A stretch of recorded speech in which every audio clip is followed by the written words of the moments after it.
சரி, நம்ம எல்லாரும் கர்த்தருடைய வார்த்தைக்கு செல்வோம். எபிரேயருக்கு எழுதின நிருபம் 11ஆம் அதிகாரம் 6வது வசனம். எபிரேயர் 11:6. விசுவாசம் இல்லாமல் தேவனுக்கு பிரியமாய் இருப்பது கூடாத காரியம். ஏனென்றால் அவரிடத்தில் சேருகிறவன் அவர் உண்டென்றும் தம்மை தேடுகிறவர்களுக்கு பலன் அளிக்கிறவர் என்றும் அவன் விசுவாசிக்க வேண்டும். தேவனுடைய பிள்ளைகள் விசுவாசிகள் என்று நமக்கு ஆண்டவர் பெயர் வைத்திருக்கிறார். ஏன் நமக்கு விசுவாசிகள் என்று பெயர்? தேவனை விசுவாசிக்கிறதுனாலே நமக்கு விசுவாசிகள் என்று பெயர். இன்னொரு பெயரும் நமக்கு கொடுக்கப்பட்டிருக்கிறது வேதத்துல. விசுவாச மார்க்கத்தார் அப்படின்னு ஒரு பெயர் கொடுக்கப்பட்டிருக்கிறது. நம்ம எல்லாருக்கும் இன்னொரு பெயர் இருக்கிறது. என்ன பெயரு? விசுவாச மார்க்கத்தார். மார்க்கம்னா என்ன? வழி. அப்ப நம்முடைய வழியே விசுவாசத்தின் வழி. நம்முடைய வழியே விசுவாசத்தின் வழிதான். ஆகையினால் தான் வேதம் சொல்லுகிறது, விசுவாசம் இல்லாமல் தேவனுக்கு பிரியமாய் இருப்பது கூடாத காரியம். ஏனென்றால் நம்முடைய ரட்சிப்பு விசுவாசத்தில் ஆரம்பிக்கிறது. தேவனை அறிகிற அறிவு விசுவாசத்தில் ஆரம்பிக்கிறது. சுகம் விசுவாசத்தில் வருகிறது. பாவ மன்னிப்பு விசுவாசத்தில் வருகிறது. பரலோகத்தில் நம்முடைய பெயர் எழுதப்பட்டது விசுவாசத்தில் வருகிறது. அபிஷேகம் விசுவாசத்தில் பெற்றுக்கொள்கிறோம். ஆசீர்வாதம் விசுவாசத்தில் பெற்றுக்கொள்கிறோம். எல்லாமே நாம் பெற்றுக்கொள்கிற எல்லாமே விசுவாசம். அல்லேலூயா. தேவன் இலவசமாய் கொடுக்கிறார். நாம் ஆண்டவரிடத்தில் காண்பிப்பது விசுவாசம். விசுவாசத்தை காண்பித்து ஆண்டவர் கொடுக்கிறவைகளை என்ன செய்கிறோம்? பெற்றுக்கொள்கிறோம். தேவன் இலவசமாய் கொடுக்கிறார். எல்லாவற்றையும் ஆண்டவர் ரட்சிப்பை இலவசமாய் கொடுக்கிறார். ஆசீர்வாதங்களை இலவசமாய் கொடுக்கிறார். சுகத்தை இலவசமாய் கொடுக்கிறார். நாம ஏதாவது கரையம் செலுத்துகிறோமா? கிடையாது. ஆனா நாம செய்ய வேண்டிய காரியம் ஒண்ணே ஒண்ணு. என்னது? விசுவாசம்.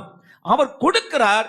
நாம் விசுவாசத்தை காண்பித்து பெற்றுக்கொள்ள வேண்டும். விசுவாசம் இல்லாமல் தேவனுக்கு ஒருவனும் பிரியமாய் இருப்பது கூடாத காரியம். சரி, இப்போ இதை வாசித்த போது இப்ப நாம செய்தி முழுக்க எங்க ஆரம்பித்திருக்கிறோம் என்றால் எபிரேயர் 11ஆம் அதிகாரம் 1 வரிசையை கொண்டு போக போகிறோம்.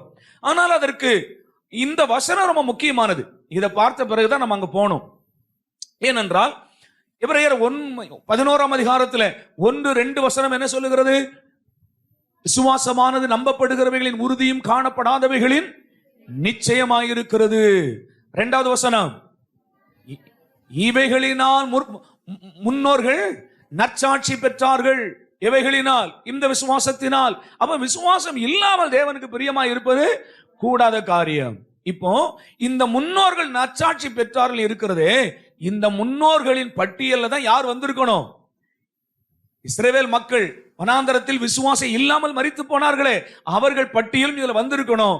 ஆனால் அவர்கள் வர முடியாமல் போனார்கள். காரணம் என்ன? அவிசுவாசத்தினாலே. சரி, இப்ப இந்த இஸ்ரவேல் மக்களை ஆண்டவர் எகிப்திலிருந்து வெளியே அழைத்து கொண்டு வந்து விசுவாசிப்பதற்காக அடையாளங்களை காண்பித்தார்.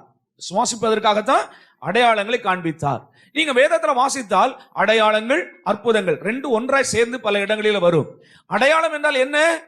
தேவன் தன்னை வெளிப்படுத்துவதற்காக செய்தது. அற்புதங்கள் நம்முடைய தேவைகளுக்காக செய்யப்பட்டது. 2க்கும் வித்தியாசம் இருக்கிறது. அடையாளங்கள் தேவன் தன்னை வெளிப்படுத்துவதற்காக செய்யப்பட்டது. அற்புதங்கள் நம்முடைய நன்மைக்காக செய்யப்படுகிறது.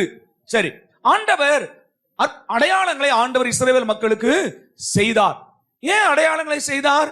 ஆண்டவரை விசுவாசிக்கும்படியாக செய்தார். நல்லா கவனிங்க. தேவனிடத்திலிருந்து எப்பொழுதுமே நன்மைகளை பெற்றுக்கொள்ள வேண்டும் என்றால் அடையாளத்தை பார்த்து பெற்றுக்கொள்ள முடியாது. அடையாளம் எதற்கு கொடுக்கப்படுகிறது? ஒரு அடையாளத்தை ஆண்டவர் கொடுத்தால் அந்த அடையாளம் தேவன் யார் என்பதற்கு அந்த அடையாளம் சாட்சியா இருக்கிறது.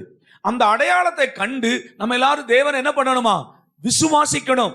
அப்ப அடையாளம் எதற்காக கொடுக்கப்படுகிறது? தேவனை விசுவாசிப்பதற்காக கொடுக்கப்படுகிறது.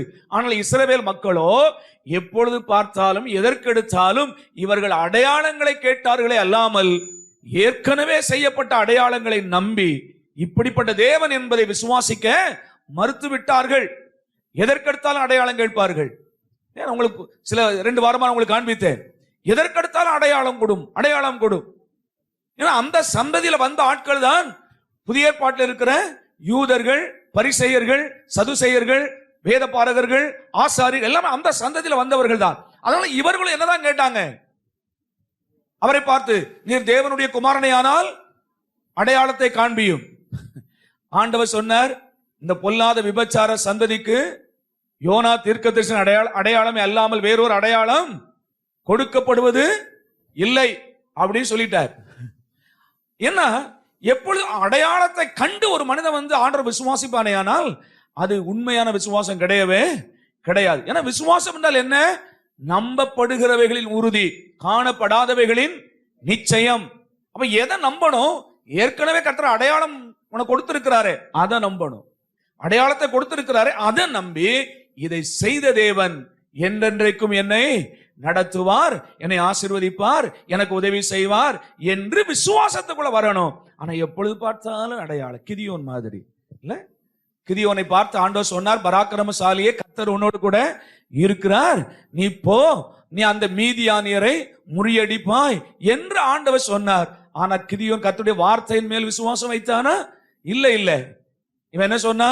ஆண்டவரே, இதை நீர் செய்வீரானால், என்னை கொண்டு இந்த காரியத்தை செய்வீரானால் இப்ப எனக்கு ஒரு அடையாளத்தை தாரும். என்னப்பா அடையாளம் வேணும்? நான் ஒரு ஆட்டு தோலை கொண்டு வருவேன், அதை கொண்டு வெட்ட வெளியில போடுவேன், ராத்திரி அது மேல பனி பெய்திருக்கணும். ஆனா வேற எங்கேயும் பனியை பெய்திருக்க கூடாது. மற்ற இடம்லாம் எப்படி இருக்கணும்? ட்ரையா இருக்கணும். அந்த இடம் மட்டும் பனி பெய்திருக்கணும். சரிப்பா போடு, ஏன்னா எனக்கு நீ தேவை. மறுநாள் பார்க்கிறார், அந்த தோல் என்ன இருந்துச்சு? பனியால் நிறைந்திருந்தது. அதை பிழிந்து எடுத்தான், ஒரு கிண்ணம் தண்ணீர் சேர்ந்ததுன்னு பைபிள் சொல்லுகிறது. அதோட விட்டுருக்கணும்ல. இவன் இந்த அடையாளம் கேட்ட 2 நபரை உங்களுக்கு காண்பித்து இருக்கிறேன். 2 பேரையும் சொல்லுகிறேன், 2 பேரும் கெட்டு போனாங்க. அதனால சொல்லுகிறேன், 2 பேருமே கெட்டு போனாங்க. அப்புறம் மறுநாள் சொன்னா, ஆண்டவரே, நேற்று சொன்னது கரெக்ட் தான், ஆனா இன்றைக்கு நான் மறுபடியும் உமக்கு ஒரு டெஸ்ட் வைக்கிறேன், நீர் அதை எனக்கு செஞ்சு அதுல பாஸ் பண்ணாதான் நான் யுத்தத்துக்கு போவேன். சரி, என்னப்பா பண்ணணும்? நான் மறுபடியும் அந்த தோலை கொண்டு போடுவேன். இப்போ தோல்ல மாத்திரம் பனி பெய்திருக்க கூடாது, மற்ற இடம்லாம் பனி பெய்திருக்கணும். சரி, மறுநாள் பார்க்கிறான், ஆண்டவர் அப்படியே செய்திருந்தார். இந்த கிதியோன் யுத்தத்திற்கு போனான், ஜெயித்தான். திரும்ப வரும்போது என்ன நடந்துச்சு தெரியுமா? இவர்கள் கொள்ளையிட்டு ஜெயித்த ஆட்கள்லாம் யாரு? இஸ்மவேலர்கள். அவர்கள் எல்லாரும் பொற்கடுக்கன் போட்டிருந்தார்கள். இந்த கிதியோன் கேட்டான், அந்த பொற்கடுக்கனை எல்லாம் எனக்கு என்ன செய்யுங்க, கொடுங்கள் என்று ஒரு பெரிய சால்வை விரித்தான். அதை கொள்ளையடித்த மக்கள் எல்லாம் அந்த பொற்கடுக்கன் அதில் போட்டார்கள். அதனால் ஒரு ஏபோத்தை உண்டு பண்ணினான், அதுவே அவனுக்கு கண்ணி ஆயிற்று.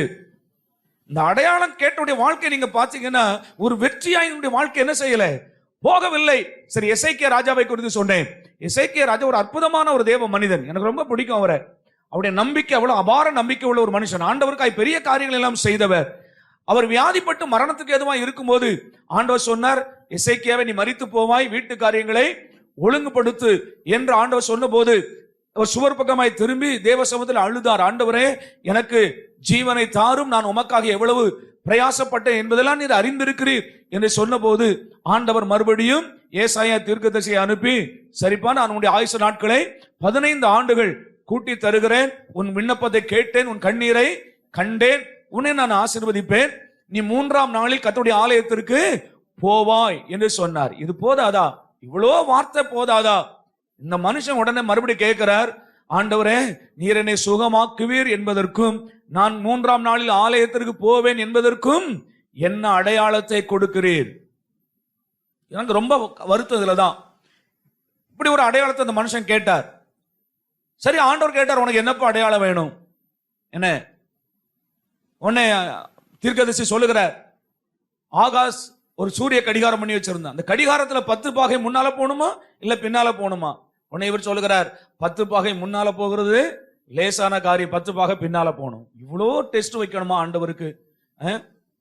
இந்த இந்த பரீட்சையின் காலங்களுக்கு பிறகு, இவருடைய அடையாளத்தை கேட்ட காலங்களுக்கு பிறகு வாழ்க்கையை பார்த்தீங்கன்னா, கர்த்தரால் கைவிடப்படுவார் அப்படின்னு பைபிள் இருக்குதான்னு கேட்டீங்கன்னா இல்ல.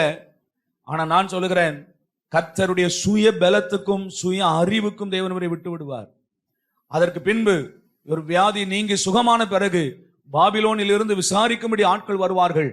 அவர்களை அழைத்து கொண்டு போய் இவர் எல்லாம் பொக்கிஷ அறைகள் எல்லாரும் திறந்து காண்பிப்பார். ஆயுத சாலை, பொக்கிஷ சாலை எல்லாம் திறந்து காண்பிப்பார்.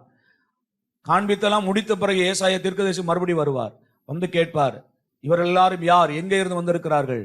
தூர தேசத்திலிருந்து வந்திருக்கிறாங்க, கல்தேரி நாட்டிலிருந்து வந்திருக்கிறாங்க. என்னத்தை பார்த்தார்கள், இங்க என்னத்தை காண்பித்தீர்?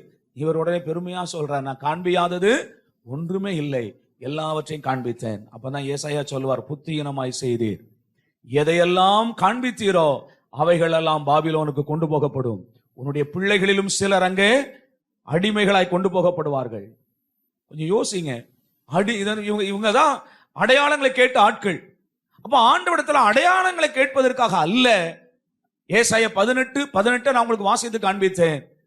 சீயோனிலே நானும் என் பிள்ளைகளும் கர்த்தருக்கு அடையாளங்களாகவும் அற்புதங்களாகவும் இருக்கிறோம். அப்ப நான் சொன்ன ஆண்டவர்கிட்ட அடையாளத்தை கேட்கிற மக்களா இராமல் நாமே கர்த்தருக்கு யாரா இருக்கணும்? அடையாளங்களாய் இருக்க வேண்டும். அப்ப அந்த அடையாளம் எதை வெளிப்படுத்துகிறது? தேவன் யார் என்பதை நல்லா கவனிங்க. அடையாளம் யாரு? எல்லாம் சொல்லுங்க. அடையாளம் யாரு? நான் தான் அடையாளம். அவரவர் சொல்லுங்க. அடையாளம் யாரு?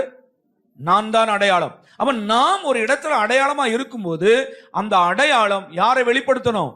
தேவனை வெளிப்படுத்தணும். சொல்லுங்க, யாரை வெளிப்படுத்தணும்? அப்ப நான் சொல்லுகிறேன், ஒரு அடையாளத்தை பார்க்கும்போது, போன வாரம் நான் உங்களுக்கு ஒரு அடையாளத்தை காண்பித்தேன். என்ன அடையாளம்? வானவில் அடையாளத்தை உங்களுக்கு காண்பித்தேன் இல்லையா? அந்த வானவில் அடையாளம் எதை காண்பித்தது? எதை வெளிப்படுத்துகிறது? தேவனுடைய கிருபையின் உடன்படிக்கை, அதை வெளிப்படுத்துகிறது. அப்போ ஒரு அடையாளத்தை பார்க்கும்போது அது தேவனை நினைவு கூற பண்ணுகிறது, இல்லாவிட தேவன் யார் என்பதை இந்த அடையாளங்கள் சொல்லுகிறது. இப்ப நான் சொல்லுகிறேன், நாம் ஒரு இடத்துல இருக்கிறோம், ஒரு கிராமத்தில் இருக்கிறோம், ஒரு பட்டணத்தில் இருக்கிறோம், ஒரு தெருவில் இருக்கிறோம். நம்மை புறஜாதி மக்கள் பார்க்கும்போது அவர்கள் நம்மில் எதை காண வேண்டும்? தேவனுடைய அடையாளத்தை காண வேண்டும். எப்படி? ஒரு காலத்தில் இவன் யாரா இருந்தான்? குடிகாரனாய் இருந்தான். ஆனா இன்றைக்கு அவன் ஒரு நல்லவனாய் இருக்கிறான். அதற்கு காரணம் அவன் ஆராதிக்கிற இயேசு. சரியா? அப்ப அவன் யாரா மாறி இருக்கிறான்? ஆண்டவருக்கு அவன் அடையாளமாய் இருக்கிறான். சொல்லுகிறார்கள், ஒரு காலத்துல இந்த குடும்பம் பாத்தீங்கன்னா செய்வனை கட்டுனாலே பிசாசனாலே அப்படி கடந்து கஷ்டப்பட்டார்கள். ஆனா இன்றைக்கு அவர்கள் நன்றாய் இருக்கிறார்கள். காரணம் அவர் ஆராதிக்கிற இயேசு. சாட்சிகளாய் அடையாளமாய் மாறிவிட்டார்கள். ஏன்? ஒரு காலத்துல இவன் பக்கா ரவுடி, மகா மோசமான மனுஷன், ஆனா இன்னைக்கு யாரா இருக்கிறான்? நல்லவனா இருக்கிறான். அதற்கு காரணம் அவர்கள் ஆராதிக்கிற இயேசு. அப்ப நான் சொல்கிறேன், இவன் யாரா இருக்கிறான்? அங்கே ஒரு அடையாளமாக இருக்கிறான். ஒரு காலத்துல பார்த்தா இவர்கள் எல்லாரும் தருத்திரம், எப்ப பார்த்தாலும் யார்கிட்டயாவது 10 ரூபாய் கடன் வாங்குவாங்க, யார்கிட்டயாவது ஒரு 50 ரூபாய் கடன் வாங்குவாங்க. அதுதான் அவருடைய வாழ்க்கை. ஆனால் இன்றைக்கு 100 பேருக்கு கடன் கொடுக்கிறவர்களாய் மாறி இருக்கிறார்கள். காரணம் அவர்கள் தேவன் அவர்களை ஆசீர்வதித்திருக்கிறார். நான் சொல்லுகிறேன், இதுதான் அடையாளம். அப்ப நான் சொல்லுகிறேன், ஆண்டுடைய பிள்ளைகள் கர்த்தரிடம் அடையாளத்தை கேட்கிறவர்களாய் இல்லை, நானே தேவனுக்கு யாரா இருக்கிறேன்? அடையாளமா இருக்கிறோம். ஆமென் சொல்லுங்க. அல்லேலூயா. சரி, இன்றைக்கு நான் ஒரு அடையாளத்தை காண்பிக்க போகிறேன். வாசிக்கலாம் யோசுவாவின் புஸ்தகம். யோசுவாவின் புஸ்தகம் திருப்பிக் கொள்ளும் எல்லாரும். 3ஆம் அதிகாரம் 9வது வசனத்திலிருந்து ஆரம்பித்து 4ஆம் அதிகாரம் 24ஆம் வசனம் வரை குறித்துக் கொள்ளுங்கள். யோசுவாவின் புஸ்தகம் 3ஆம் அதிகாரம் 9வது வசனத்திலிருந்து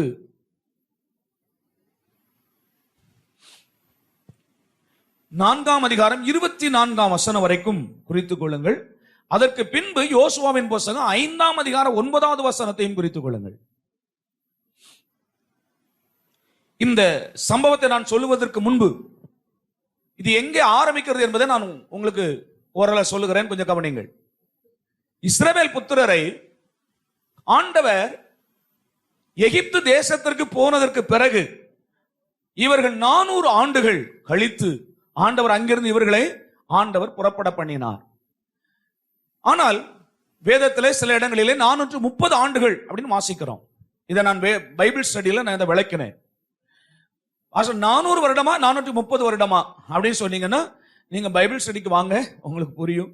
இல்லைன்னா பைபிள் ஸ்டடியில பேசுனது வாங்கி கேளுங்க, அப்ப உங்களுக்கு புரியும். ஆகையினால ஆண்டவர் அங்கிருந்து இவர்களை புறப்பட பண்ணினார். புறப்பட பண்ணி கர்த்தர் இவர்களை மோசேயின் தலைமையில நடத்தி கொண்டு வருகிறார். எத்தனை ஆண்டுகள்? கிட்டத்தட்ட 40 ஆண்டுகள் முடிய போகிறது. 40 ஆண்டுகள் வனாந்தரத்தில் நடத்துகிறார். ஏன் 40 ஆண்டுகள் ஆனது? இவர்களுடைய அவிவிசுவாசத்தினால. இவருடைய அவிவிசுவாசத்தினால இந்த எகிப்து தேசத்திலிருந்து 20 வயதிற்கு உட்பட்டவர்கள், 25 வயதிற்கு உட்பட்டவர்கள் புறப்பட்டார்களே, 6 லட்சம் புருஷர்கள், இவர்கள் எல்லாம் வனாந்தரத்தில் எல்லாரும் மடிந்து போகணும். அங்கிருந்து குழந்தைகளை புறப்பட்டார்களே, அவர்கள் எல்லாரும் 25 வயது உள்ளவர்களாய் மாறணும். ஆகையினால இவர்களை ஆண்டவர் வனாந்தரத்தில் 40 ஆண்டுகள் அலைய விட்டார். இந்த அவிவிசுவாசிகள் எல்லாரும் செத்து போனார்கள். இந்த பிள்ளைகள் வளர்ந்தாங்க பாருங்க. இவங்க தான் புதிய தலைமுறைகள். இவர்கள் தான் கானானுக்குள் பிரவேசிக்கிறதற்கு உருவாக்கப்பட்டார்கள். நமக்குள் இருக்கிற பழைய மனுஷன் செத்து போனான். இப்ப கிறிஸ்துவனாலே ஒரு புதிய மனுஷன் நமக்குள்ள சிருஷ்டிக்கப்பட்டிருக்கிறார். பழையவைகள் ஒளிந்து போயிற்று, அவிசுவாசம் ஒளிந்து போயிற்று, பாவம் ஒளிந்து போயிற்று, கீழ்ப்படியாமை, முரட்டாட்டங்கள், துன்மார்க்கங்கள், விபச்சாரங்கள் எல்லாம் ஒளிந்து போயிற்று. இன்றைக்கு கிறிஸ்துவுக்குள் ஒரு புதிய தலைமுறை நமக்குள்ளே உருவாகி இருக்கிறது. அவன் தான் புது மனுஷன். அல்லேலூயா. புது சிருஷ்டி நமக்குள்ளே உருவாக்கப்பட்டிருக்கிறது.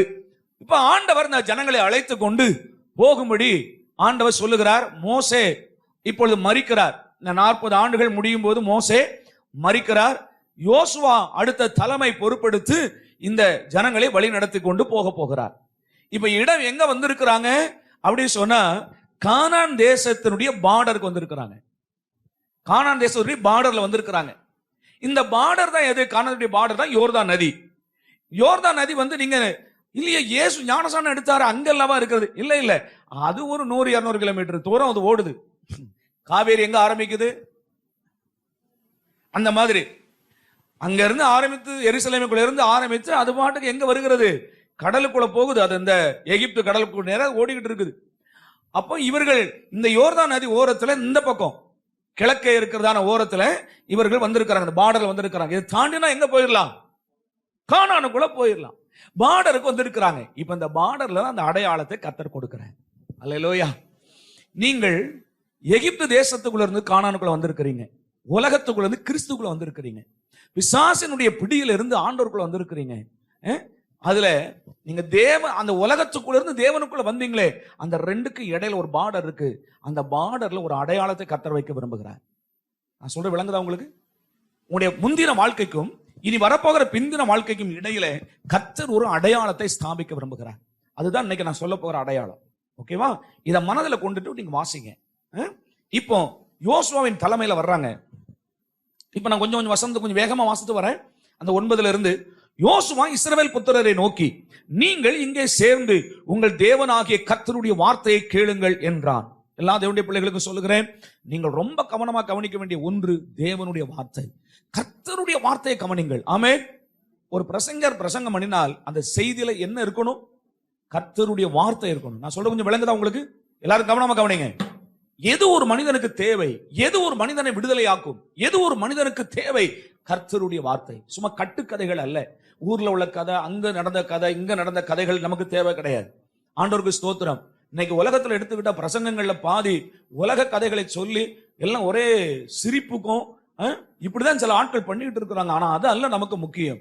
ஒரு மனிதனுடைய வாயில கர்த்தருடைய வார்த்தை இருக்கான்னு பாருங்க. அந்த வார்த்தை தான் நம்மை உயிர்ப்பிக்கும். அந்த கர்த்தருடைய வார்த்தை தான் நம்மை விடுவிக்கும். கர்த்தருடைய வார்த்தை தான் நம்மை ஜனிப்பிக்கும். கர்த்தருடைய வார்த்தை தான் வெளிச்சத்தை கொண்டு வரும். கர்த்தருடைய வார்த்தை தான் மரணத்திலிருந்து ஜீவனை உண்டாக்கும். அங்க தேவை என்ன? கர்த்தருடைய வார்த்தை.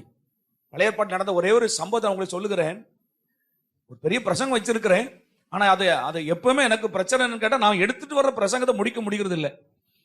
ஏன்னா நிறைய விஷயங்களை சொல்லுகிறதுனால அப்படி போய் விடுகிறது. இந்த கர்த்தருடைய வார்த்தைக்காய் ஒரே ஒரு காரியம் சொல்லுகிறேன்.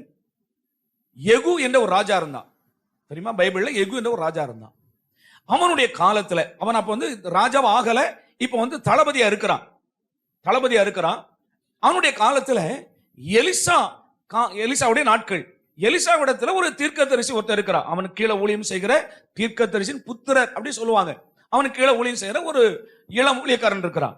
அப்ப அவனை அழைத்து எலிசா சொல்லுவார், நீ போய் யெகூவை அவனுடைய அந்த கூட்டாளிகளோடு ஒரு இடத்துல இருக்கிறான், போய் அவர்கள் மத்தியில யெகூவை தனியா அழைத்து, இஸ்ரவேலின் மேல் கர்த்தருடைய ராஜாவாக அபிஷேகம் பண்ணினார், ஆகாபின் குடும்பத்தாருக்கு நீ நியாயம் செய்வாயாக என்று எல்லாம் கர்த்தருடைய வார்த்தை சொல்லிவிட்டு என்ன பண்ணிரு, ஓடி வந்துரு என்று சொல்லி அனுப்புவான். கையில தைல கொப்பியோடு போகிறான். போனால் அங்க ஒரு வீடு, ஒரு பெரிய ஹால் மாதிரி இருக்கிறது. அங்க நிறைய ஆட்கள், இந்த ராணுவ வீரர்கள் எல்லாம் இருக்கிறாங்க. நம்ம படை தளபதிவன், ஆயிரக்கணக்கான வீரர்கள் இருக்கிறாங்க. அங்க நுழைந்த உடனே இவன் சொல்லுவான், யெகூவை பார்த்து, உமக்கு நான் சொல்ல வேண்டிய கர்த்தருடைய வார்த்தை ஒன்று உண்டு அப்படிமா. அங்க இருக்கிற ஆட்கள் எல்லாரும், இந்த பைத்தியக்காரன் என்ன சொல்ல போகிறான்? ஏன்னா அந்த நாட்கள் அந்த தீர்க்கதரிசியை பார்த்தீங்கன்னா அந்த ஒட்டக உடைகள், மயிர், அந்த ஒட்டகவுடைய தோல் உடைகள் இந்த மாதிரி ஏதாவது கொடுத்துருப்பாங்க. அப்போ பார்வைக்கு ரொம்ப பர்சனாலிட்டியா இருக்க மாட்டாங்க. ஆனால் பார்வைக்கு பர்சனாலிட்டியா இருக்க மாட்டாங்க. ஆனால் அவர்களுக்குள்ள என்ன இருந்தது? கர்த்தருடைய வார்த்தை இருந்தது. இப்ப எல்லாரும் கேட்டு, இந்த பைத்தியக்காரன் எதற்கு வந்திருக்கிறான், உனக்கு என்ன தேவை, இந்த பைத்தியக்காரன் என்ன சொல்ல போறான், நீங்க படிச்சு பாருங்க, இந்த பைத்தியக்காரனுக்கு என்ன தேவை அப்படிம்பாங்க. அப்ப இவன் சொல்லுவான், நான் யெகூவுக்கு சொல்ல வேண்டிய கர்த்தருடைய வார்த்தை ஒன்று இருக்கிறது. இவன் எல்லாரும் சேர்ந்து சொல்லுவானுங்க யெகூவை பார்த்து, அந்த பைத்தியக்காரன் உனக்கு ஏதோ சொல்ல போறானா, போடா அப்படிமா. தனியாக ஒரு ரூமில் அழைத்து கொண்டு போய் தைல கோப்பை எடுத்து அவன் தலையில வார்த்து அவனை அபிஷேகம் பண்ணி, கர்த்தர் இஸ்ரவேலின் மேல் உன்னை ராஜாவாக அபிஷேகம் பண்ணுகிறார், ஆகாபின் வீட்டுக்கு நீ வந்து நியாய தீர்ப்பு செய்யும்படி கர்த்தர் உன்னை அபிஷேகம் பண்ணினார், இதை செய் என்று சொல்லிவிட்டு கதவை திறந்து ஓடியே போயிடுவான். இப்போ வெளியே வந்த உடனே யெகூவை பார்த்து எல்லாரும் கேட்பாங்க, அந்த பைத்தியக்காரன் வந்தானே என்ன சொன்னான், அந்த பைத்தியக்காரன் என்ன சொன்னான்? இல்லப்பா ஒண்ணு சொல்லல. இல்ல ஏதோ சொன்னா சொல்லு. அவன் சொல்லுவான், இஸ்ரவேலின் மேல் உன்னை ராஜாவாக கர்த்தர் ஏற்படுத்தினார் என்றும் இதை சொன்னான் என்று சொன்ன உடனே அவ்வளவு பேர் தங்கள் மேல் வஸ்திரத்தை விரித்து அவனுக்கு முன்னால், ராஜாவே நான் சொல்லுகிறேன், அதுவரைக்கும் அவனை பைத்தியக்காரன் என்று சொன்னவர்கள் இப்பொழுது கர்த்தருடைய வார்த்தைன்னு சொன்ன உடனே எல்லாரும் அடிபணி ஆரம்பித்தார்கள். அப்ப நான் சொல்லுகிறேன், பார்வைக்கு பைத்தியக்காரனா இருக்கலாம், ஆனா அவனுக்குள்ள புறப்பட்டுகிற வருகிற வார்த்தை கர்த்தருடைய வார்த்தை.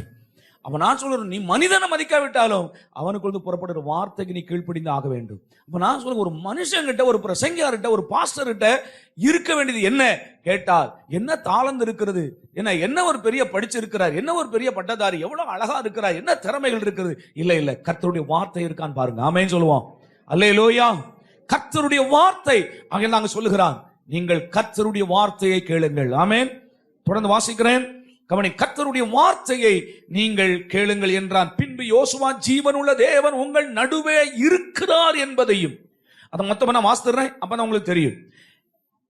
ஜீவனுள்ள தேவன் உங்கள் நடுவே இருக்கிறார் என்பதையும், அவர் கானானியரையும் ஏத்தியரையும் ஏவியரையும் பெருசியரையும் கிர்காசியரையும் எமோரியரையும் எபூசியரையும் உங்களுக்கு முன்பாக துரத்தி விடுகிறார் என்பதையும் நீங்கள் அறிந்து கொள்வதற்கு அடையாளமாக. இப்ப உங்களுக்கு ஒரு அடையாளத்தை கொடுக்க போகிறார். சரியா? நான் கீழே வாசிக்கிறேன், அதுக்கு பின்பு நான் உங்களுக்கு சொல்லுகிறேன். இதோ சர்வ பூமிக்கும் ஆண்டவராய் இருக்கிறவருடைய உடன்படிக்கை பெட்டி உங்களுக்கு முன்னே யோர்தானிலே போகிறது. இப்பொழுதும் இஸ்ரவேல் கோத்திரங்களிலே 12 பேரை ஒவ்வொரு கோத்திரத்துக்கு ஒவ்வொருவராக பிரித்தெடுங்கள். சம்பவிப்பது என்னவென்றால், சர்வ பூமிக்கும் ஆண்டவராகிய கர்த்தரின் பெட்டியை சுமக்கிற ஆசாரியர்களின் உள்ளங்கால்கள் யோர்தானின் தண்ணீரிலே பட்ட மாத்திரத்திலே மேலே இருந்து ஓடி வருகிற யோர்தானின் தண்ணீர் ஓடாமல் ஒரு குவியலாக நிற்கும் என்றார். ஜனங்கள் யோர்தானை கடந்து போக தங்கள் கூடாரங்களில் இருந்து புறப்பட்டார்கள். ஆசாரியர்கள் உடன்படிக்கை பெட்டியை ஜனங்களுக்கு முன்னே சுமந்து கொண்டு போய் யோர்தான் மட்டும் வந்தார்கள். யோர்தான் அறுப்பு காலம் முழுவதும் கரை புரண்டு போம். பெட்டியை சுமக்கிற ஆசாரியர்களின் கால்கள் தண்ணீரின் ஓரத்திலே பட்டவுடனே மேலே இருந்து ஓடி வருகிற தண்ணீர் நின்று சார்தானுக்கு அடுத்த ஆதாம் ஊர் வரைக்கும் ஒரு குவியலாக குவிந்தது. உப்பு கடல் என்னும் சமனான வெளியின் கடலுக்கு ஓடி வருகிற தண்ணீர் பிரிந்து ஓடிற்று. அப்பொழுது ஜனங்கள் எரிகோவுக்கு எதிரே கடந்து போனார்கள். சகல ஜனங்களும் யோர்தானை கடந்து தேறுமளவும் கர்த்தருடைய உடன்படிக்கை பெட்டியை சுமக்கிற ஆசாரியர்கள் யோர்தானின் நடுவிலே தண்ணீரில்லாத தரையிலே காலூன்றி நிற்கும் போது இஸ்ரவேலர் எல்லாரும் தண்ணீரற்ற உலர்ந்த தரைவழியாய் கடந்து போனார்கள். ஜனங்கள் எல்லாரும் யோர்தானை கடந்து தீர்ந்த போது கர்த்தர் யோசுவாவை நோக்கி, நீங்கள் ஒவ்வொரு கோத்திரத்திற்கு ஒவ்வொருவராக ஜனங்களின் 12 பேரை தெரிந்து கொண்டு இங்கே யோர்தானின் நடுவிலே ஆசாரியர்களின் கால்கள் நிலையாய் நின்ற இடத்திலே 12 கற்களை எடுத்து அவைகளை உங்களோடு கூட அக்கறைக்கு கொண்டு போய் நீங்கள் இன்று இரவில் தங்கும் ஸ்தானத்திலே அவைகளை வையுங்கள் என்று அவர்களுக்கு கட்டளையிடுங்கள் என்றார். அப்பொழுது யோசுவா இஸ்ரவேல் புத்திரரில் ஒவ்வொரு கோத்திரத்துக்கு ஒவ்வொருவராக ஆயத்தப்படுத்தி இருந்த 12 பேரை அழைத்து அவர்களை நோக்கி, நீங்கள் யோர்தானின் மத்தியில் உங்கள் தேவனாகிய கர்த்தரின் பெட்டிக்கு முன்பாக கடந்து போய் உங்களுக்குள்ளே ஒரு அடையாளமாய் இருக்கும்படிக்கு இஸ்ரவேல் புத்திரருடைய கோத்திரங்களின் இலக்கத்திற்கு சரியாக உங்களில் ஒவ்வொருவன் ஒவ்வொரு கல்லை தன் தோளின் மேல் எடுத்துக்கொண்டு போங்கள்.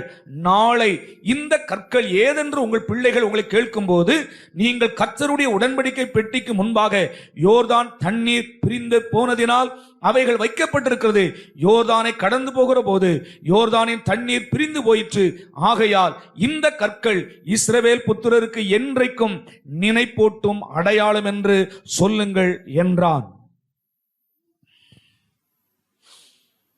கொஞ்சம் விவரிக்கிற கவனிங்க. யோர்தான் கரையில் நிற்கிறாங்க. இப்போ யோர்தான் கரையில் நிற்கிற எல்லாரையும் பார்த்து யோசுவா சொல்லுகிறான், உடன்படிக்கை பெட்டியை சுமக்கிற ஆசாரியுடைய கால்கள் தண்ணீரின் ஓரத்திலே பட்ட உடனே மேலே இருந்து வருகிற தண்ணீர், எல்லாம் மலைப்பகுதி, மேலே இருந்து வருகிற தண்ணீர் அங்க மேலே என்ன செய்யுமா, ஒரு குவியலாய் குவிந்து நிற்கும். எங்கேயோ போய் பள்ளத்துல நிற்கும் சொல்லல, எங்க நிற்குமா, மேலே நிற்கும். நீங்கள் எல்லாரும் உலர்ந்த தரைவழியாய் கடந்து போவீர்கள். உங்களுக்கு எதிரே இருக்கிற தடைகள் எல்லாம் மாறும் என்பதை நான் உங்களுக்கு சொல்லுகிறேன். சரி, போவீர்கள். எது முக்கியமான விஷயம் அப்படின்னு கேட்டால், நீங்கள் எல்லாரும் 12 பேரை தெரிந்து கொள்ளுங்கள். 12 பேரை தெரிந்து ஆளுக்கு ஒரு கல் எங்கிருந்து எடுக்கணும்? ஆசாரிகள் யோர்தான் நதியில் நின்றார்களே, அந்த யோர்தானிலிருந்து 12 கல்லை எடுத்து கோத்திரத்திற்கு ஒருவனாக 12 கல்லை எடுத்து அவருடைய தோளில வைத்து அந்த 12 கல்லை என்ன செய்யணுமா, சுமந்து கொண்டு கரைக்கு போங்கள். போய் அதை கொண்டு கரையில கொண்டு போய் என்ன செய்யணும், அந்த 12 கல்லையும் நாட்டி வையுங்கள். சும்மா அந்த தாவீது கோலியாத்தை அடிக்கிறதுக்கு கொண்டு போனாரு, கூழாங்கல் அல்ல, எல்லாம் பெரிய பெரிய கல். என கொண்டு போய் நாட்டணும், தூண் மாதிரி நாட்டணும். 12 கல்லை எடுத்துக்கொண்டு போய் நாட்டுங்கள். உங்கள் பிள்ளைகள் எதிர்காலத்தில் உங்கள் பிள்ளைகள் இங்கே வந்து இந்த கல் எதற்கு இங்கே நாட்டப்பட்டிருக்கிறது என்று கேட்டால், நீங்க சொல்லுங்க, எங்கள் பிதாக்கள் எல்லாரும் நாங்கள் எல்லாரும் கானானுக்குள் பிரவேசிக்க வரும்போது யோர்தான் நதி கரை புரண்டு ஓடிக்கொண்டிருந்தது. கர்த்தர் எங்களுக்கு செங்கடலில் திறந்தது போல இந்த யோர்தானையும் ஆண்டவர் எங்களுக்கு வழிவிடும்படி யோர்தானை பிரித்து ஆண்டவர் கற்குவியலை போல அதை நிறுத்தினார். நாங்கள் எல்லாரும் வெட்டாந்தரில் நடப்பதை போல நடந்தோம் என்பதற்கு நினைவு கூறும் அடையாளமாக இது இருக்கட்டும். என்றைக்கும் இது நான் செய்த அற்புதங்களுக்கு அடையாளம் என்று சொன்னார். அல்லேலூயா. இப்போ நான் ஒரு விஷயத்தை நான் உங்களுக்கு சொல்லுகிறேன். நீங்கள் இருக்கிற இடத்துல ஆண்டவருக்கு நீங்கள் யாரா இருக்கிறீங்க? சொல்லுங்க, நீங்க இருக்கிற இடத்துல யாரா இருக்கிறீங்க? ஒரு அடையாளமாக இருக்கிறீர்கள். சரி, இப்போ இந்த கல்லுதான் அடையாளம் இல்லையா? இந்த கல்லுதான், சொல்லுங்க, இந்த கல்லுதான் அடையாளம். இப்ப நீங்க தான் 12 பேர் பிதாக்கள் போல இருக்கிறீங்கன்னு வச்சுக்கிடுங்க. இந்த பிதாக்களை போல இருக்கிறவர்கள் இந்த கல் நாளைக்கு அடையாளமா இருக்கணும்னா என்ன பண்ணணும்? யோர்தான்ல இருக்கிற 12 கற்களை என்ன பண்ணணுமா, எடுத்து தோளின் மேல் வைத்து அதை சுமந்து கொண்டு சில மைல்கள் இல்ல சில கொஞ்சம் தூரம் என்ன பண்ணணும், வரணும். வந்து அப்படி கஷ்டப்பட்டு சுமந்து கொண்டு வருகிற அந்த கல் தான் பிற்காலத்தில் பிள்ளைகளுக்கு எதுவாக மாறப்போகிறது? அடையாளங்களாக மாறப்போகிறது. நான் இன்னொரு விஷயத்தை இதோட சேர்த்து இன்னொரு காரியத்தை நான் சொல்லுகிறேன். மார்க் 2ஆம் அதிகாரம், நீங்க குறித்துக் கொள்ளுங்க, யாரும் வாசிக்க வேண்டாம். மார்க் 2ஆம் அதிகாரம் 1 முதல் சில வசனங்கள் அப்படி ஒரு டேஷ் போட்டுக்கிடுங்க, வீட்டுல போய் வாசிங்க. இயேசு ஒரு பட்டணத்துக்கு வந்தார். அங்க ஒரு வீட்டில ஆண்டவர் அங்கே பிரசங்கம் பண்ணி கொண்டிருக்கிறார். இதை கேள்விப்பட்ட உடனே ஒரு 4 பேர், கொஞ்சம் கவனிங்க, ஒரு 4 பேர் ஒரு திமிர்வாதக்காரனை கட்டிலில் போட்டு அவனை என்ன செய்தார்களா, சுமந்து கொண்டு வருகிறார்கள். கொஞ்சம் கவனிங்க, சுமந்து கொண்டு வருகிறார்கள். அந்த 4 பேர் சுமந்து கொண்டு வந்த திமிர்வாதக்காரன் பின்னாலே அவன் சுகமாகி கர்த்தருக்கு சாட்சியாய் மாறினான். நான் உங்களுக்கு சொல்கிறேன், அந்த யோர்தானுக்குள் இருக்கிற கல்லை நீ சுமந்து கொண்டு வந்தால் அதே கல் பின்னால் கர்த்தருக்கு எதுவாய் மாறும்? சாட்சியாய் மாறும். அந்த கல் எங்கே இருந்தது? யோர்தானுக்குள் தண்ணீருக்குள்ளே கடந்த ஒரு கல். உலகத்துக்குள் இன்னைக்கு எத்தனையோ கல்லை போல ஆட்கள் வியாதிகளே, பிரச்சனைகளே, பாடுகளிலே, உபத்திரவங்களிலே இன்றைக்கு உலகத்துக்குள்ள இருக்கிறான். ஆண்டவருக்கு ஸ்தோத்திரம். யோர்தான் நதி வற்றி விட்டது.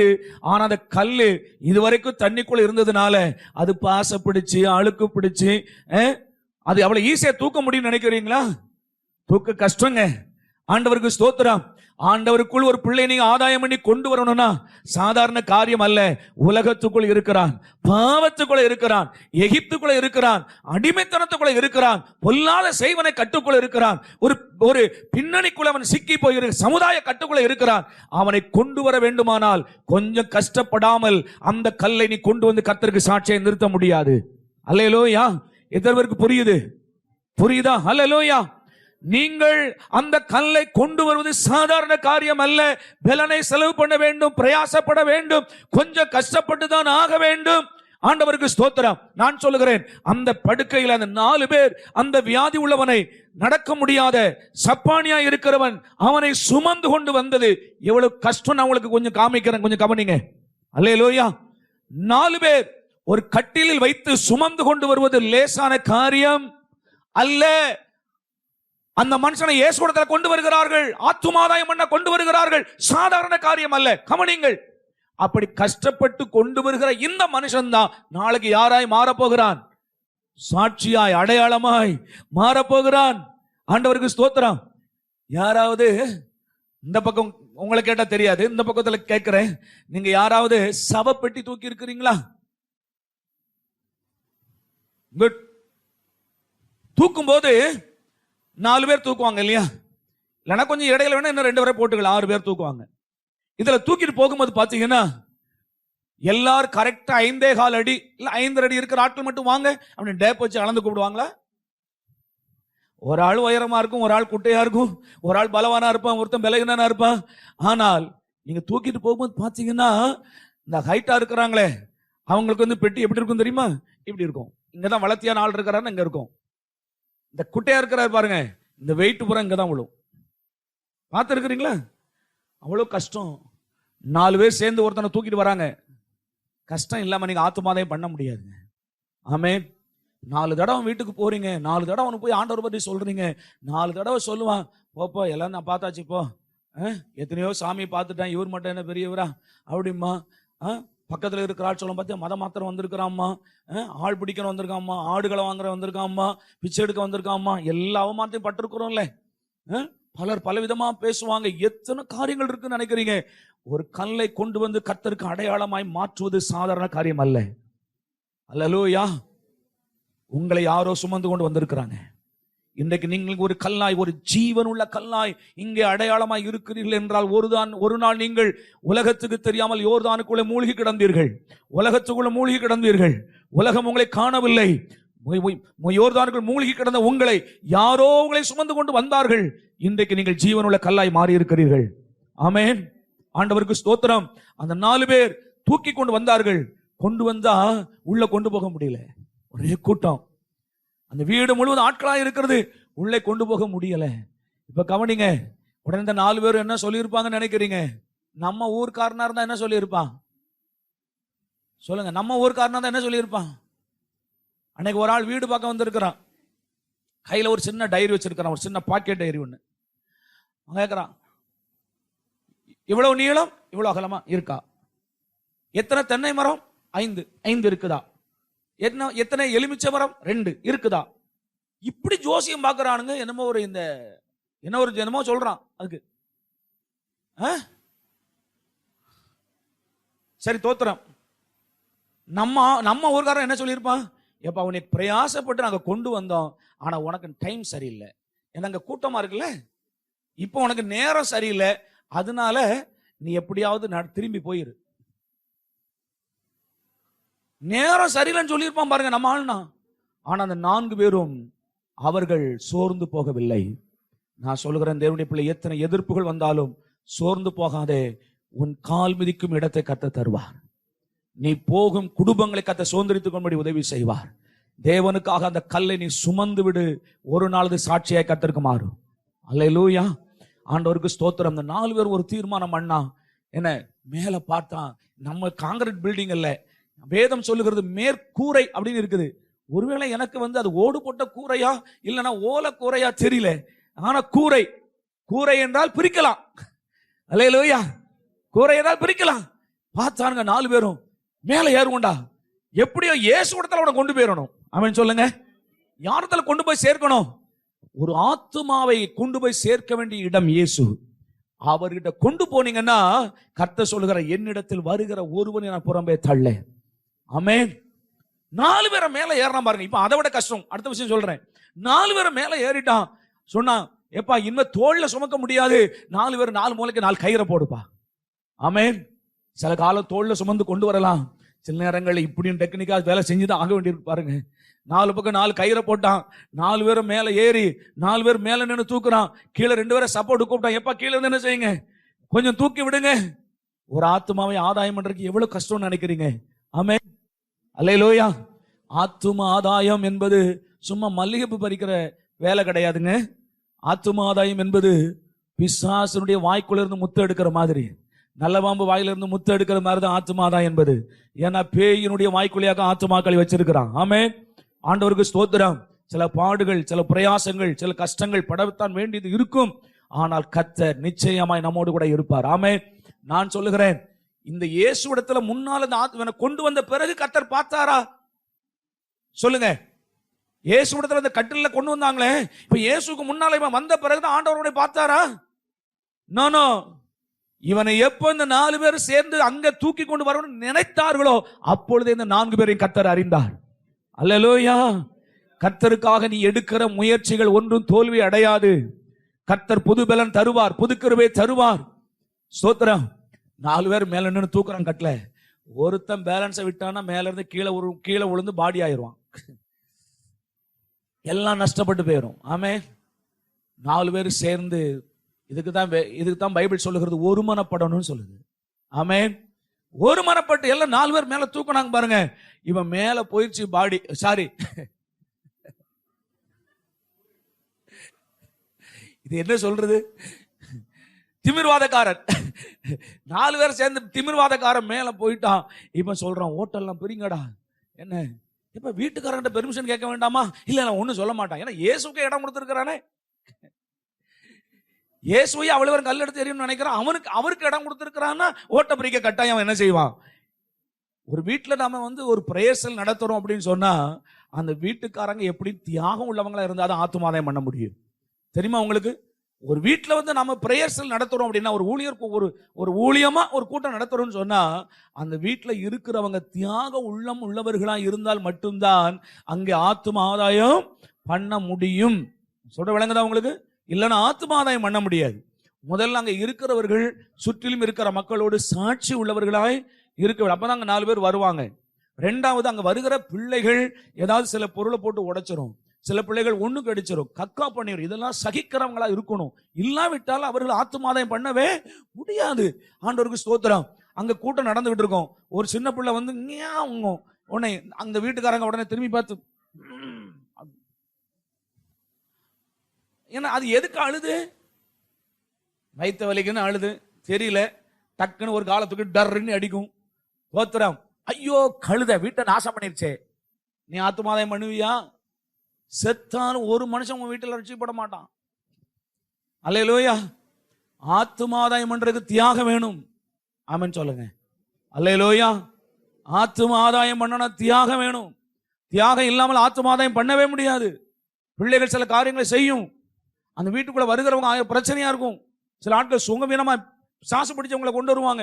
அங்க வச்சு நம்ம விரட்ட வேண்டி இருக்கும். உலகத்தான் சொல்லுவான், ஏன் பேயெல்லாம் இங்க விட்டுட்டு போயிருவான்ப்பா அம்மா. ஆண்டவருக்கு ஸ்தோத்திரம்.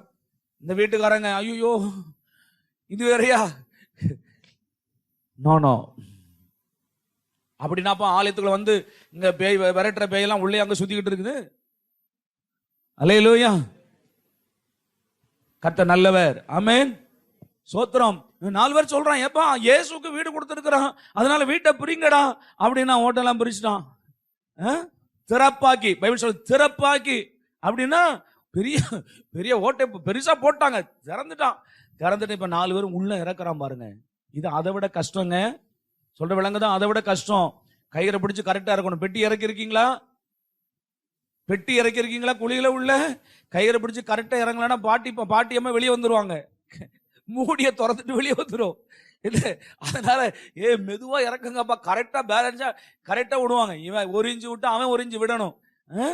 கீழே உள்ள இறக்குனால் இப்பதான் நீங்க கவனிக்க வேண்டிய முக்கியமான விஷயத்தை கவனிங்க. இயேசு அங்க உட்கார்ந்து பிரசங்கம் பண்ணிட்டு இருக்கிறார். அவருக்கு முன்னால ஒரு திமிர்வாதக்காரர் கட்டலோட வர்றான். இவருடைய பெர்மிஷனே இல்லாம மேல இருந்து வர்றான். வீட்டுக்காரங்க பெர்மிஷன் கிடையாது, இயேசுடைய பெர்மிஷன் கிடையாது. மேல இருந்து இறக்குறாங்க. இப்போ ஆண்டவர் யாரை பார்த்தார்? கரெக்டா டக்குன்னு சொல்லுங்க பார்க்கலாம். யாரை பார்த்தார்? நோ. யாரை பார்த்தார்? மேல இருக்கிறவங்களை பார்த்தார். இவரை பார்க்கலங்க. படிச்சு பாருங்க. இப்ப வாசிக்கலாம். மார்க் 2ஆம் அதிகாரம் மார்க் 2ஆம் அதிகாரம் 1 வாசிக்கிறேன். சில நாட்களுக்கு பின்பு அவர் மறுபடியும் கப்பர்நகூமுக்கு போனார். அங்கே வீட்டில் இருக்கிறார் என்று ஜனங்கள் கேள்விப்பட்டு உடனே வாசலுக்கு முன்னும் நிற்க இடம் போதாதபடிக்கு அநேகர் கூடி வந்தார்கள். அவர்களுக்கு வசனத்தை போதித்தார்.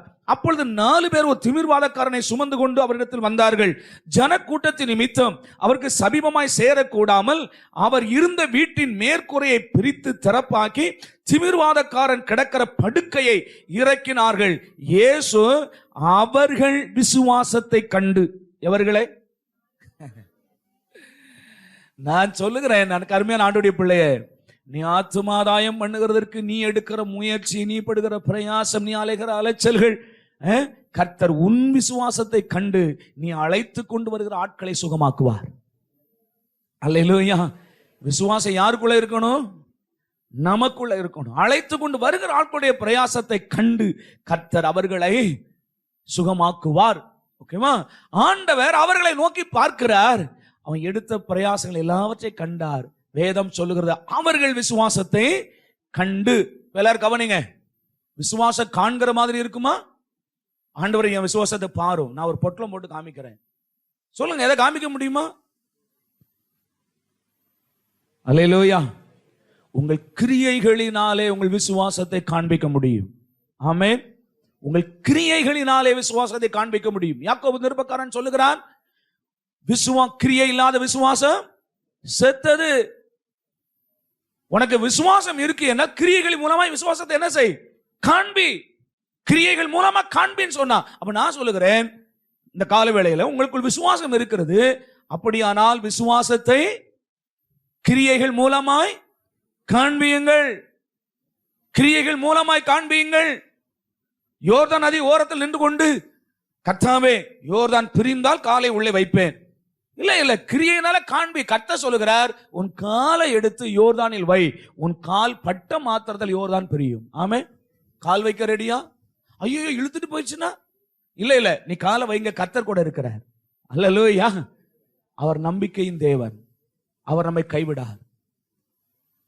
அவர் மேல் உங்களுக்கு நம்பிக்கை வரணும். விசுவாசமானது நம்பப்படுகிறவைகளின் உறுதி. நான் பின்னால் வரும்போது பல வாரம் உங்களுக்கு அதை சொல்லித்தாரேன். விசுவாசம் நம்பப்படுகிறவர்களின் உறுதி. நம்பிக்கை வரணும் ஆண்டவர் மேல. ஒரு நாள் சீசர்கள் படகுல போய்கிட்டு இருக்கிறாங்க. நடுராத்திரியில காற்று வருது. திடீர்னு காற்று எல்லாம் கடல்லாம் கொந்தளிக்குது. ஆனா இயேசு இல்லங்க, அவர் அங்க ஜெபம் பண்ணிட்டு இருந்தார். ஆனா இங்க பிள்ளைகள் கஷ்டப்படுறாங்கன்னு உடனே அவர் கடல் மேல நடந்து வர்றார். சீசர்லாம் பார்த்தாங்க. பார்த்த உடனே கடல் மேல நடந்து வந்த உடனே அவங்க நினைக்கிறாங்க, கடல் மேல நடக்கிறதா இருந்தா எதுவா தான் இருக்கணும், ஆவி பேயா இருக்கணும்னு சொல்லி, ஆவேசம் பேயின்னு சொல்லி அலறாங்க. உடனே அவர் சொல்றாரு, இல்ல பிள்ளைகளே நான் தான் அப்படின்னு சொன்ன உடனே குரல் கேட்டுருச்சு. உடனே ஆள் யாரும் தெரியுது, கொஞ்சம் நிலா வெளிச்சலாம் இருந்திருக்கும் நினைக்கிறேன். உடனே பேதுரு சொல்றாரு, ஆண்டவரே நீரானால் நான் வரும்படி கட்டளையிடும், நான் கடந்து நடந்து வருகிறேன். உடனே இயேசு சொன்னார், வாப்பான்ட்டார். இப்ப கவனிங்க, இப்ப எப்படி இறங்கணும் சொல்லுங்க. இயேசு அங்க இருக்கிறாருங்க. பாண்டு சொல்றார், பேதுருவை பார்த்து இறங்கி வான்ட்டார். அங்க நின்னுட்டார் இயேசு. இப்ப சொல்லுங்க, என்ன வேணும்? கடல்ல இறங்கணும்னா என்ன வேணும்? இயேசுவின் மேல நம்பிக்கை வரணும். விசுவாசமானது நம்பப்படுகிறவைகளின். ஐயோ நான் இறங்கிட்டா என்ன, கடலுக்குள்ள ஆந்துட்டா என்ன பண்றது ஆண்டவரே? கொஞ்சம் கையை அங்கிருந்து நீட்டும். தோத்திரம் இல்ல, நீ இறங்கு. விசுவாசமானது சொல்லுங்க நம்பப்படுகிறவைகளின். நம்புறீங்களா? கர்த்தரை நம்புறீங்களா? நம்பினால் விசுவாசிக்கிறவன் பதறான். விசுவாசித்தன் ஆகையால் பேசினேன். விசுவாச வார்த்தைகளை சொல்லுங்க. நான் கர்த்தரை நம்புகிறேன், நான் ஒரு காலம் அசைக்கப்படுவது இல்லை. அல்லேலூயா. ஆண்டவருக்கு ஸ்தோத்திரம். கர்த்தர் அவர்கள் விசுவாசத்தை கண்டு இரண்டாவது தான் யாரை பார்க்கிறார்? திமிர்வாதக்காரனை நோக்கி. கவனிங்க, அவர்களுடைய விசுவாசத்தை கண்டார். இரண்டாவது திமிர்வாதக்காரனை நோக்கினார். அல்லேலூயா. நோக்கி, மகனே உன் பாவங்கள் உனக்கு. அப்படின்னா இவன் திமிர்வாதக்காரனாய் இருக்கிறதுக்கு எது காரணம்? பாவமே. அதனால்தான் வியாதியா இருக்கிறான். எல்லா வியாதிக்கும் பாவம் தான் காரணமா? கிடையாது. பைபிள் அப்படி சொல்லப்படவில்லை. ஒரு நாள் சீசர்கள் ஒரு குருடனை கண்டார்கள். அப்பொழுது இயேசுவை பார்த்து கேட்டார்கள், ஆண்டவரே, இவன் குருடனாய் பிறந்திருக்கிறது இவன் செய்த பாவமா, இவனுடைய பெற்றோர்கள் செய்த பாவமா என்று கேட்டார்கள். அதற்கு இயேசு சொன்னார், இவன் செய்த பாவமும் அல்ல, இவன் பெற்றோர்கள் செய்த பாவமும் அல்ல, தேவனுடைய கிரியை இவனிடத்தில் வெளிப்படும்படியாய் அவன் இப்படி பிறந்திருக்கிறான் என்று சொன்னார். ஆகையினால எல்லா வியாதிக்கும் பாவம் காரணம் கிடையாது. ஆகையினால இந்த வியாதிக்கு எது காரணம்? பாவம் தான் காரணம். 38 வருஷமாய் ஒருத்தன் பெதஸ்தா குளத்தடையில உட்கார்ந்தான். அவனுக்கு எவ்வளவு நம்பிக்கை பாருங்க. எத்தனை வருஷம் உட்கார்ந்திருந்தான்? 38 வருஷம். அப்பா அடிச்சு வச்ச ஆணி மாதிரி அப்படியே உட்கார்ந்தான் பாருங்க. என்றைக்காவது ஒரு நாள் நான் என்ன செய்வேன்? குளத்துல இறங்கிருவேன். தூதர்கள் வந்து கலக்கும் போது நான் என்றைக்காவது ஒரு நாள் குளத்தில் இறங்குவேன், சுகமாவேன் என்று 38 வருஷம் அங்கே உட்கார்ந்திருந்த நம்பிக்கையோடு அப்படிப்பட்ட ஒருவனை தான் ஆண்டவர் தேடி வந்தார். விசுவாசமானது நம்பப்படுகிறவைகளின் என்றைக்காவது ஒரு நாள் எனக்கு நடக்கும், என்றைக்காவது ஒரு நாள் கர்த்தர் என்னை கண்ணோக்கி பார்ப்பார், என்றைக்காவது எனக்கு நன்மை உண்டாகும். சொல்லுங்க, எத்தனை பேர் நம்புறீங்க? ஆமென். நான் வெட்கப்பட்டு போவதில்லை. என்றைக்காவது கர்த்தர் ஒரு நாள் என்னை கண்ணோக்கி பார்ப்பார். அவருடைய நாட்கள் நிறைவேறும் போது கர்த்தர் என்னை தூக்கி எடுப்பார். என் பிரச்சனை மாறும், என் கட்டுகள் மாறும், கர்த்தர் எனக்கு வெளிச்சத்தை தருவார், நோய்கள் மாறும். அந்த நம்பிக்கை நமக்கு வேணும் பாருங்க. 38 வருஷமா உட்கார்ந்து இருந்தான். இப்பொழுது ஆண்டவர் அவனை தேடி போகிறார். ஏன்னா இவனால் நடக்க முடியாது, கர்த்தர் தேடி போனார். அவனை பார்த்து கேட்டார், மகனே, நீ நடக்க விரும்புகிறியா? எளிமை நடக்க விரும்புறியாப்பா? சுகமாக விரும்புகிறாயா? அவன் தன் பிரச்சனையை சொன்னான். என்னை கொண்டு போய் விட யாரும் இல்லை. சரி, உன் படுக்கை எடுத்துக்கொண்டு, சொல்லுங்க, படுக்கை எடுத்துக்கொண்டு போட்டு போயிறது. ஏன்னா அடுத்து வந்து உட்கார்ந்துருவான், அதுல எடுத்துட்டு போன்ட்டார். ஆக படுக்கை எடுத்துக்கொண்டு போறான். அவனை தேவாலயத்தில் கண்டு ஆண்டவர் சொன்னார், இப்பொழுது நீ சொஸ்தமானாய். எல்லாரும் சொல்லுங்க, இப்பொழுது நீ. எத்தனை பேர் அப்படி இருக்கிறீங்க? இவ்வளவுதான் இல்லையா?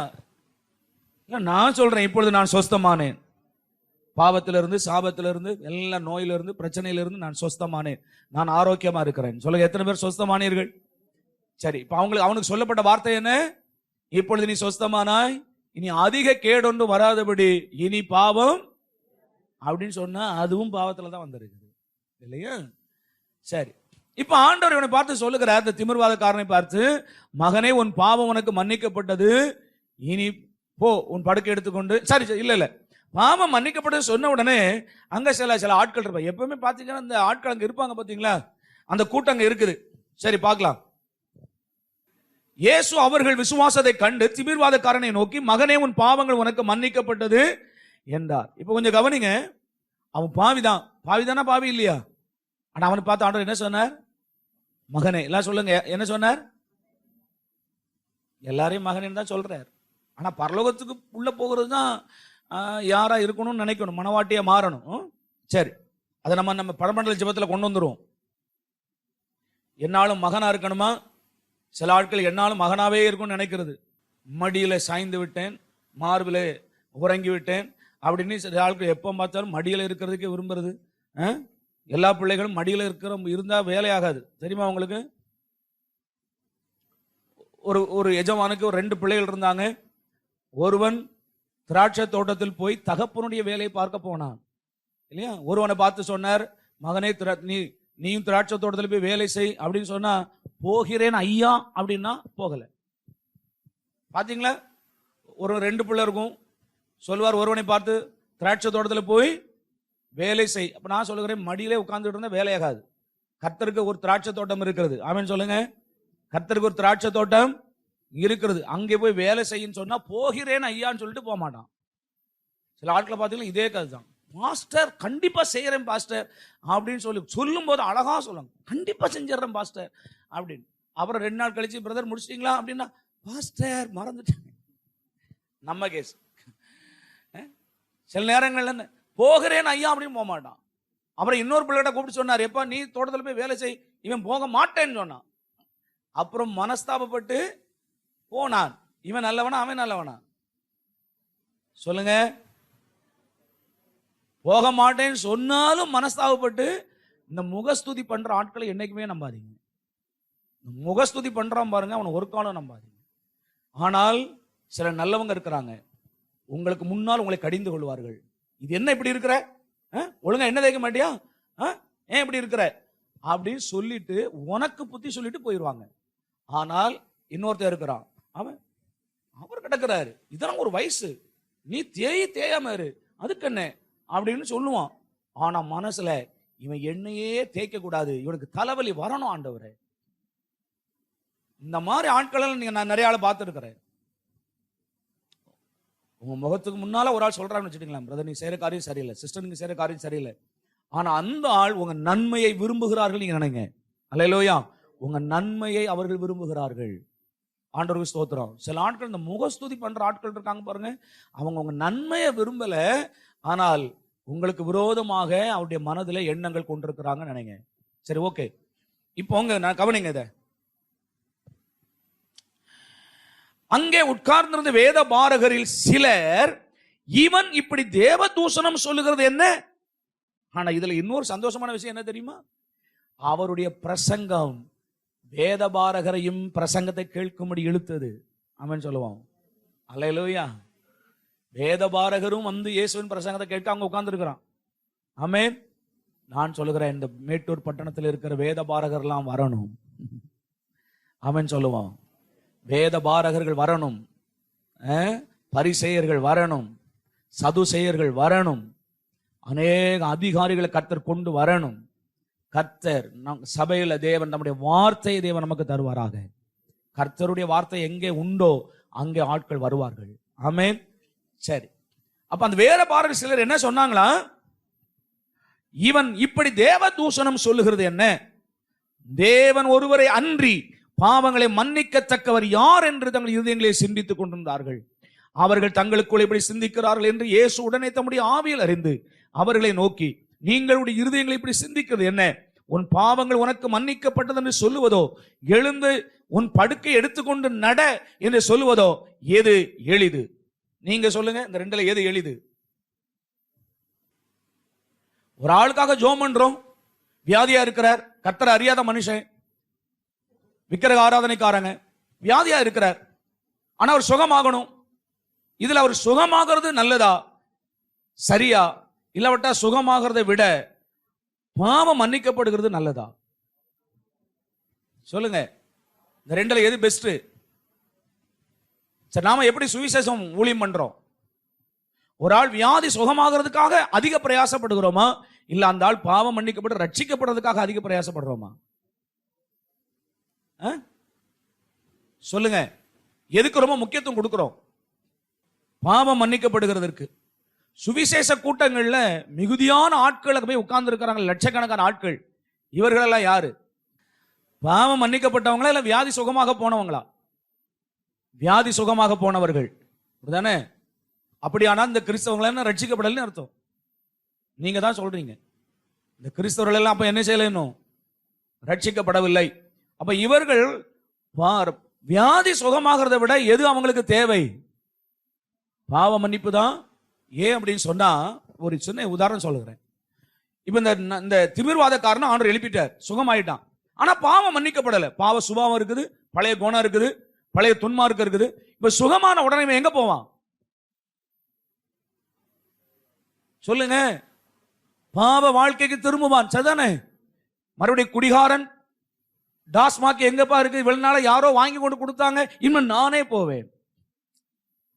இப்ப நான் கால் நடக்க ஆரம்பிச்சிட்டான்ல, முதல்ல நடக்க முடியல, காலில் புண்ணு இருந்தது, காலில் வியாதி இருந்தது, காலில் ஒரு மாதிரி எல்லாம் நடக்க முடியாம இருந்தா, யாரோ வாங்கி கொண்டு கொடுத்தாங்க, இப்ப கால் முடம் நீங்கிருச்சு.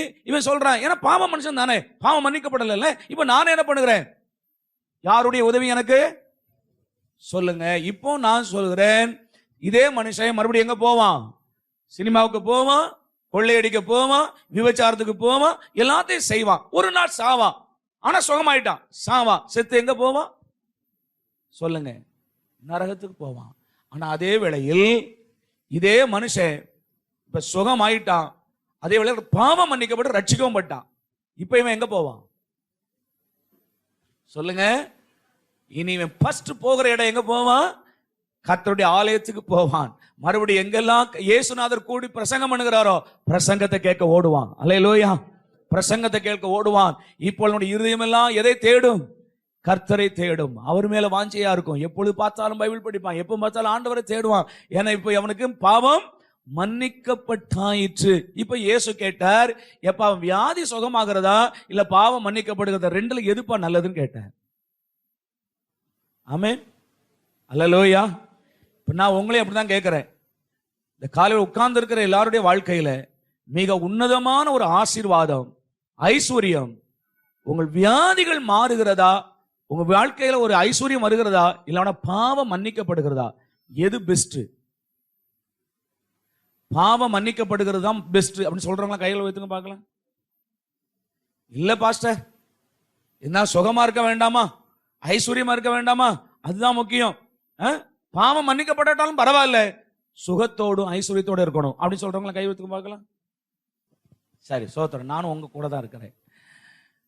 எல்லாருடைய வாழ்க்கையில் எதுதான் ரொம்ப முக்கியம்? பாவம் மன்னிக்கப்படுகிறதா முக்கியம்.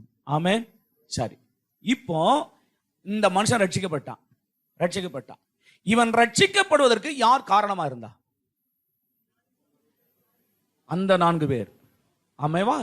அல்லேலூயா. இப்போ இவன் தன் வீட்டுக்கு திரும்பி போகிறான்.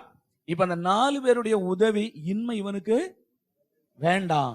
இவன் அந்த கிராமத்துல போய் இவன் யாரா மாறி இருப்பான்? ஜீவனுள்ள சாட்சியாய். இந்த சாட்சியாய் மாறுகிறதுக்கு யார் காரணம்? சுமந்து வந்த 4 பேர். ஆமென். இந்த கல் சாட்சியா இருக்கணும்னா இந்த கல் யாரால சுமக்கப்பட்டு வந்தது? யோர்தானுக்குள் இருந்து 12 பேரால் சுமக்கப்பட்டு வந்த கல் இன்றைக்கும் அங்கே அடையாளமா இருக்கிறது. இன்றைக்கு அந்த கல் ஒரு சாட்சி சொல்லுகிறது. ஒரு நாள் யோர்தான் 2ஆய் பிரிந்தது, நாங்கள் ஒரு நாள் யோர்தானுக்குள்ள கிடந்தோம், எங்களை தூக்கி கொண்டு இங்கே வைத்திருக்கிறார்கள். கர்த்தர் யோர்தானை பிரித்தார் என்பதற்கு நாங்கள் அடையாளமா இருக்கிறோம். அல்லேலூயா. எத்தனை பேர் கர்த்தருக்கு சாட்சியா இருக்க விரும்புறீங்க, அடையாளமா இருக்க விரும்புறீங்க? எழுந்திருப்போம். கேட்ட கர்த்தருடைய வார்த்தைக்கு நேராக என்னுடைய இருதயங்களை திருப்பி, ஆண்டவரே, நான் உமக்கு அடையாளமா இருக்க ஆண்டவரே நான் விரும்புகிறேன். தேவனுடைய சத்தியம் அதுதான் ஆண்டவரே. உளையான சேற்றிலிருந்து என்னை தூக்கி எடுத்து நான் உமக்கு அடையாளமா இருக்க விரும்புகிறேன். அதற்குரிய கிருபையை தேவன் எனக்கு தாரும். உம்முடைய புதிய அபிஷேகத்தால் என்னை நிரப்பும். நான் சாட்சியா இருக்க விரும்புகிறேன். ஆண்டவரே, அன்றைக்கு 12 பேர் யோர்தானுக்குள் இருந்து கல்லை சுமந்து கொண்டு வந்தது போல ஆத்துமாக்களை நான் சுமந்து கொண்டு வருவேன். ஆண்டவர் உம்மிடத்தில் கொண்டு வந்து சேர்ப்பேன். ஆண்டவரை திமிர்வாதக்காரன் சுகமானது போல ஆண்டவரே அந்த மனுஷன் சுகமாகி ரட்சிக்கப்பட நான் பிரயாசப்படுவேன். கர்த்தர் எனக்கு அதற்குரிய கிருபையை தாரும். நான் உமக்கு அடையாளமா இருக்க விரும்புகிறேன் என்று சொல்லுகிற பிள்ளைகள் கரங்களை உயர்த்தி இந்த காலையில் கர்த்தருடைய சமூகத்தில் வருவோமா? ஜெபிப்போமா? ஹல்லேலூயா, ஹல்லேலூயா, ஹல்லேலூயா, ஹல்லேலூயா. நான் கர்த்தரிடத்தில் அடையாளத்தை கேட்கிறவனாய் இருக்க மாட்டேன். ஒவ்வொரு நாளும் கர்த்தர் எனக்கு அடையாளத்தை காண்பியும் என்று நான் கேட்க மாட்டேன். ஏனென்றால் எனக்கு ஒரு நித்திய அடையாளம் கொடுக்கப்பட்டிருக்கிறது. ஒரு நிரந்தரமான அடையாளம் எனக்கு கொடுக்கப்பட்டிருக்கிறது. இனி நான் ஆண்டவரிடத்தில் அடையாளத்தை கேட்க மாட்டேன். அந்த அடையாளம் கர்த்தராகிய இயேசு கிறிஸ்துவின் சிலுவை மரணம். அந்த அடையாளம் எனக்காய் கொடுக்கப்பட்டிருக்கிறது. ஹல்லேலூயா, ஹல்லேலூயா. நான் கர்த்தரிடத்தில் அடையாளத்தை நான் கேட்க மாட்டேன். நான் கர்த்தருக்கு அடையாளமாய் இருக்க விரும்புகிறேன். இயேசுவானவர் அப்பத்தை எடுத்து அதை பிட்டு சீசருடைய கரத்துல கொடுக்கும்போது என்ன சொன்னா தெரியுமா? இது உங்களுக்காய் பிற்கப்படுகிற என்னுடைய சரீரமாய் இருக்கிறது. அந்தபடியே பாத்திரத்தை எடுத்து, இந்த பாத்திரம் பாவ மன்னிப்பு உண்டாகும்படி அநேகருக்காய் சிந்தப்படுகிற என் புது உடன்படிக்கையின் அடையாளமாய் இருக்கிறது என்றார். அல்லேலூயா. இயேசு கிறிஸ்துவின் ரத்தம் என்னுடைய அடையாளமாய் இருக்கிறது. அவர் சிந்தின ரத்தம் என்னுடைய பாவங்களை போக்கி இருக்கிறது, சாபங்களை போக்கி இருக்கிறது, தரித்திரத்தை போக்கி இருக்கிறது. அதுவே எனக்கு அடையாளமாய் இருக்கிறது. இனி ஒரு அடையாளத்தை நான் கர்த்தரிடம் கேட்க மாட்டேன். ஆனா நானே அடையாளமாய் இருக்க விரும்புகிறேன். எத்தனை பேர் சொல்லுவேன் இந்த கால வேளையில, நானே கர்த்தருக்கு அடையாளமாய் இருக்க விரும்புகிறேன், நானே ஆண்டவருக்கு அடையாளமாய் இருக்க விரும்புகிறேன். நான் ஜீவனுள்ள தேவனுக்கு அடையாளமாய் இருப்பேன். அல்லேலூயா. உம்முடைய கிருபை எனக்கு தாரும் ஆண்டவரே. உம்முடைய அபிஷேகத்தை எனக்கு தாரும் ஆண்டவரே. உம்முடைய வல்லமை எனக்கு தாரும் ஆண்டவரே. நான் இருக்கிற இடத்திலே உமக்கு அடையாளமாய் இருக்க விரும்புகிறேன். கர்த்தர் நல்லவர் என்பதற்கு நான் அடையாளம். அவர் பாவங்களை மன்னிக்கிறவர் என்பதற்கு நான் அடையாளம். முரட்டு குணம் உள்ளவர்களை மாற்றுகிறவர் என்பதற்கு நான் அடையாளம். தரித்திரத்தை மாற்றுகிறார் என்பதற்கு நான் அடையாளம். பரலோக தேவனே, நானே அடையாளமாய் இருக்கும்படி கர்த்தர் கிருபைகளை தாரும். என் அன்பு பிதாவே, அருமை ரட்சகரே, உம்முடைய நாமத்தினுடைய மக்களுக்காக ஜெபிக்கிற ஆண்டவரே, இந்த வார்த்தையை கேட்ட ஒவ்வொரு பிள்ளைகளுக்காக ஜெபிக்கிறேன். இவர்கள் இருக்கிற இடத்துல இவர்கள் ஜீவன் உள்ள கல்லாக, அநேகருக்கு உம்முடைய சத்தியத்தை சொல்லுகிற மக்களாக, அற்புத அடையாளங்களை வெளிப்படுத்துகிறவர்களாக கர்த்தர் இவர்களை வைப்பீராக. உம்முடைய கரவர்களை பற்றி கொள்ளட்டும் ஆண்டவரே. ஆசீர்வதியும். கர்த்தரும் இரட்சகருமான இயேசு கிறிஸ்துவின் நாமத்தில் வேண்டிக் கொள்கிறோம் எங்கள் நல்ல பிதாவே, ஆமென். நம்முடைய கர்த்தராகிய இயேசுவின் கிருபை, பிதாவாகிய தேவனுடைய அன்பு, பரிசுத்த ஆவியினுடைய ஐக்கியம் என்றும் என்றும் சதா காலங்களில் நம் அனைவரோடும் சகல பரிசுத்தவானோடும் நிலைத்திருப்பதாக. ஆமென். என் ஆத்துமாவே கர்த்தரை ஸ்தோத்திரி, என் முழு உள்ளமையுடைய பரிசுத்த நாமத்தை ஸ்தோத்திரி. என் ஆத்துமாவே கர்த்தரை ஸ்தோத்திரி. கர்த்தர் செய்த சகல உபகாரங்களை மறவாதே. ஆமென்.